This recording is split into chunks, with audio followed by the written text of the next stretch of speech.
l'acte de la justice, parce que le combat que nous faisons n'est pas uniquement, ne doit pas uniquement être axé, n'est-ce pas, sur une seule ligne. Je ne vois pas pourquoi il ne pourrait pas rester en justice. Alors, naturellement. L'autre question, est-ce que la dissolution du FNDC pourrait fragiliser les activités des partis politiques?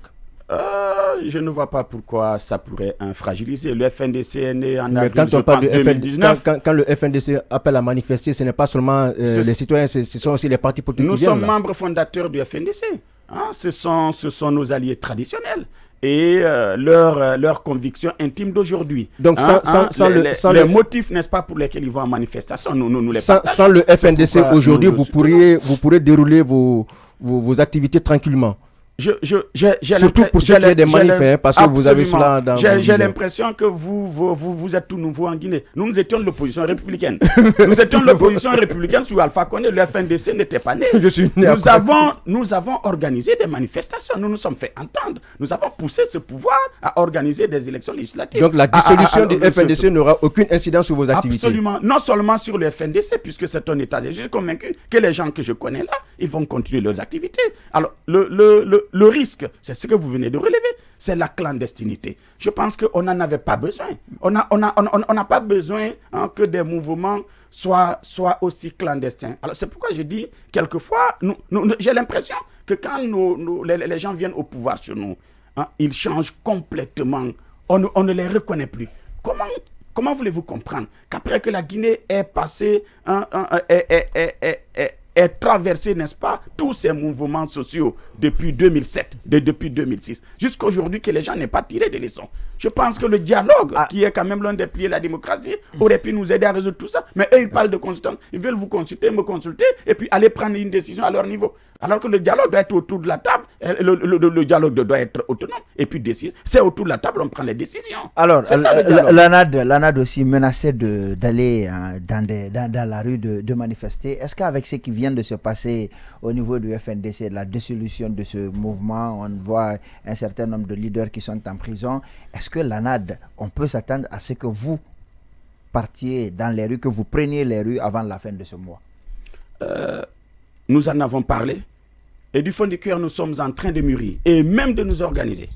Hier, nous avions fait une session de travail très longue. Et je pense que c'est quelque chose auquel nous n'allons pas. Est-ce qu'au mois d'août, ce mois d'août, comme vous l'avez menacé, vous sortirez dans la rue? Nous avons reçu au niveau du QG de l'ANAD, qui est aussi le QG de l'UFDG, toutes les forces vives de la nation. Nous avons reçu avant-hier, il y avait le RPG, il y avait les forces sociales, il y avait 13 centrales syndicales, il y avait énormément de monde.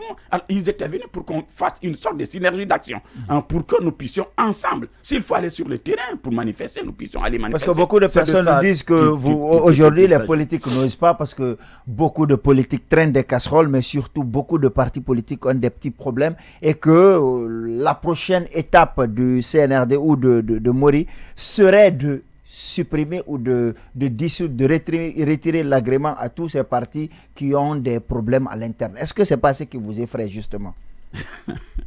Ça me fait rire parce que je vous assure, on peut, quand on regarde ce gouvernement de transition qui a été applaudi par tout le monde, il y a des ministres qui sont en train de faire du bon travail.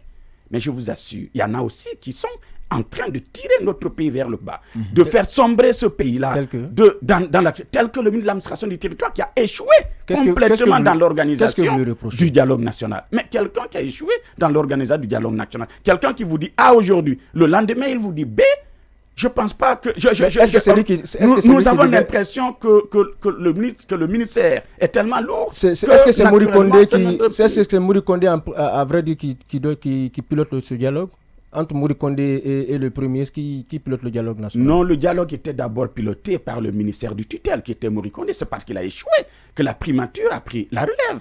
Et la communauté internationale avait appelé, la CEDEAO même avait appuyé. Nous avons répondu favorablement. Monsieur Abba, est-ce que vous avez appris déjà, est-ce que vous avez appris la volonté de dissoudre certains partis politiques? Non, je ne pense pas. Non, est-ce que vous l'avez appris? C'est pas est-ce qu'ils réussiront, mais est-ce que vous avez appris qu'il y a une volonté de dissoudre certains partis? J'ai entendu parler qu'il y a des mouvements, il y a des mouvements, des mouvements politiques pro-CNRD qui demandent à ce qu'il y ait soit bipartisme. Allez, monsieur Abba, vous n'allez pas nous la faire à nous, s'il vous plaît. C'est Bogola Abba qui l'a dit, vous le connaissez très bien. C'est le FNDC. C'est l'ancien président du GDD. Ouais, mais il n'est pas seul. Il n'est pas seul. C'est celui qui porte la voix. C'est le porte-voix. C'est surtout lui, monsieur Abba. Vous n'allez pas nous cacher son nom. Ou bien vous êtes interdit de dire son nom à l'antenne. Alors dites-nous, c'est Bogola Abba. Il n'ose pas dire le nom de Bogola Abba. Ça, c'est certain. Mais pourtant, il n'ose pas. Et pourtant, j'ai parlé de lui. En disant que c'est votre grand frère. Ça, il n'y a pas de problème.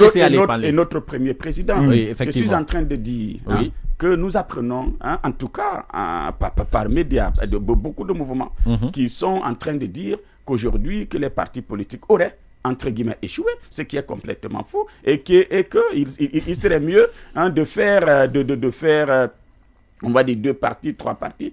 Je pense que je me suis prononcé en dessus via d'ailleurs une tribune. Je dis que ce serait très grave, ce serait un recul de la démocratie, ce serait opposer quasiment les 2 principales communautés guinéennes qui sont des communautés rivales politiques. C'est ce que j'ai dit. J'ai dit que la situation serait plus grave que maintenant. Mais parlant des partis politiques, si je peux me permettre aujourd'hui, je pense qu'on ne peut pas aller jusque-là. On pense aujourd'hui que vous, pour enchaîner à la question de Panlé, vous avez peur de prendre la rue tout simplement, c'est pourquoi vous vous cachez derrière le FNDC. D'où je comprends la question de Odilon quand il dit qu'aujourd'hui, est-ce que la dissolution, la cessation des activités du FNDC officiellement n'affecte pas vous les politiques? Parce que personne n'ose aujourd'hui prendre une décision majeure allant dans le sens de sortir dans la rue ou de faire autre protestation. Oui, vous faites le tour des radios, mais vous ne faites pas plus. Certains ne vont même pas dans les radios. Je souris parce que, encore une fois, je suis de l'ANAD. Et vous connaissez l'ANAD quand même. Nous sommes allés aux élections, nous avons résisté. Récemment, on ne reconnaît plus l'ANAD. Exactement. Non, parce que nous sommes dans un contexte nouveau. D'accord.